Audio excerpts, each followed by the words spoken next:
Hey guys! So hopefully I'm posting this in a reasonable amount of time from my last one. Let's hope future Emma pulls through. And I have an interesting topic today, at least for me.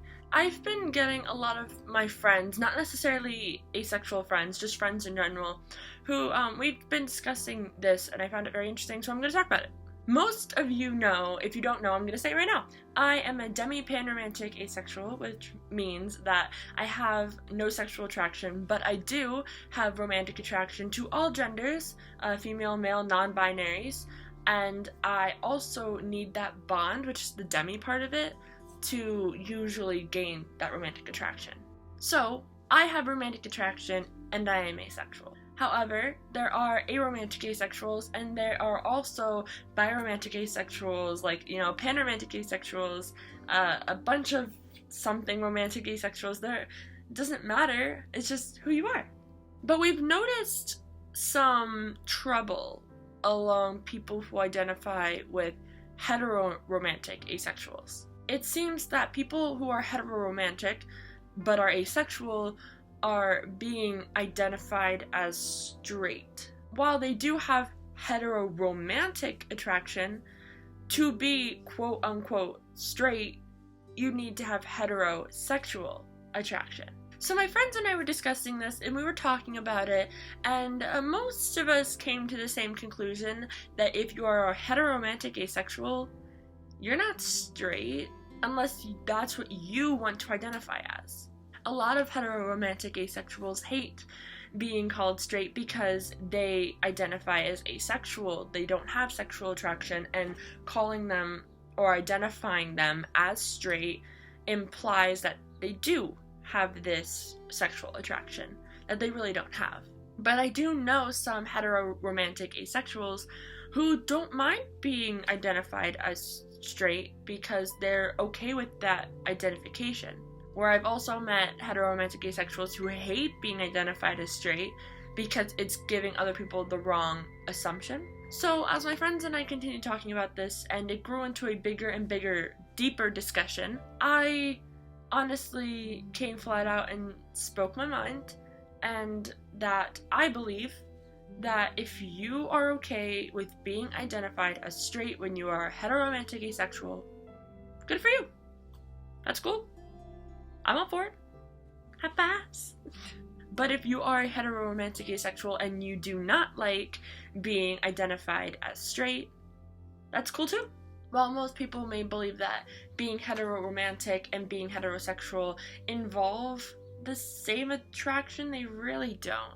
Being an asexual person who has romantic attraction and seeing both sides of not having sexual attraction but having romantic attraction, or not having one attraction but the other, you really get to kind of understand the difference. Now, for the longest time, I thought everyone was seeing what I was seeing, that this so-called sexual attraction was actually romantic attraction, but what I saw was my sexual attraction.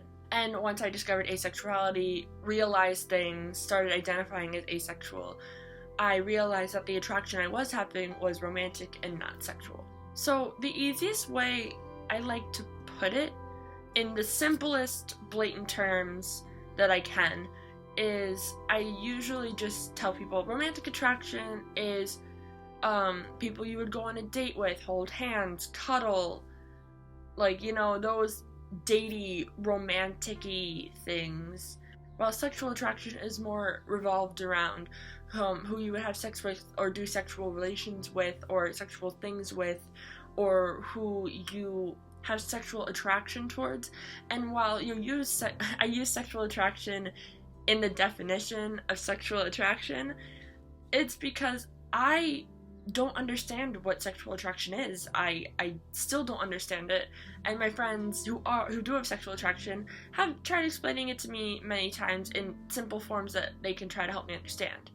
And I understand it enough to know the difference, but it's hard to define something or explain something that you've never experienced yourself. Heteroromantic asexuals out there, hi, you are welcome in my house. You need to be comfortable identifying or not identifying with something. If you read the term asexual and you think it fits, but you don't want to identify with the term asexual, that's cool. That's cool. I'm not going to push a definition on you. I always say that the person who uses the label has to be comfortable with it. You could be straight and not want to be labeled as straight, and that's cool. I just think it's up to the person. If you're a heteroromantic asexual and you don't mind being called straight, good for you. If you don't, good for you. Works. The basis of this video is be comfortable with who you are. If you don't like something or don't being called something or identified as something, stand up for yourself. You may get a negative commentary back at you, and that's gonna happen. You're not gonna be accepted by everyone. I'm not accepted by everyone just for being asexual, but it's better because then you grow that community. I see on Tumblr a couple times all this ace-phobic comments and all these ace hate comments, especially towards heteroromantic asexuals, for this reason.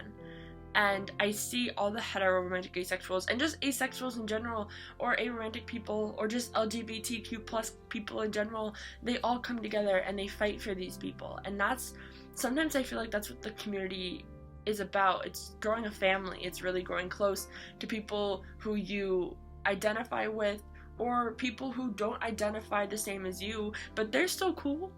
Overall, let's accept people for who they are. And don't call people things they don't want to be called. So hopefully I'll see you guys again soon. And yeah, so, okay, bye!